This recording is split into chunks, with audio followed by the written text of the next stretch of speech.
আসসালামু আলাইকুম আমার ইসলাম প্রিয় ভাই বোনেরা, আশা করি আল্লাহর রহমতে আপনারা ভালো আছেন।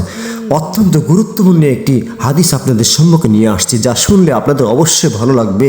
আসুন আমরা শুরু করি। তার আগে আমাদের চ্যানেলটিকে সাবস্ক্রাইব করে আমাদের পাশে থাকবেন। হযরত আবু হুরায়রা রাদিয়াল্লাহু তাআলা আনহু হইতে বর্ণিত করেন, নবী করিম সাল্লাল্লাহু আলাইহি সাল্লাম হইতে বর্ণনা করেন যে তিনি একবার ইরশাদ ফরমাইয়েছেন, বলো দেখি, যদি কোনো ব্যক্তির দরজার সম্মুখে একটি নহর প্রবাহিত থাকে, যাহাতে সে প্রতিদিন 5 বার গোসল করে, তবে তাহার শরীরে কি কোনো ময়লা বাকি থাকিবে? সাহাবায়ে কেরাম রাদিয়াল্লাহু তাআলা আনহুর আরজ করলেন, কিছুইতে বাকি থাকে না। হুজুর সাল্লাল্লাহু আলাইহি সাল্লাম ফরমাইলেন, 5 ওয়াক্ত নামাজের অবস্থা এইরূপ যে আল্লাহ শাআনু তাআলা উহার বদৌলতে গুনাহসমূহকে মিটাইয়া দেন। প্রবাহিত পানি নাফাকি ইত্যাদি হইতে পাক হয়, এবং পানি যত বেশি গভীর হইবে ততই পরিষ্কার ও স্বচ্ছ হইবে।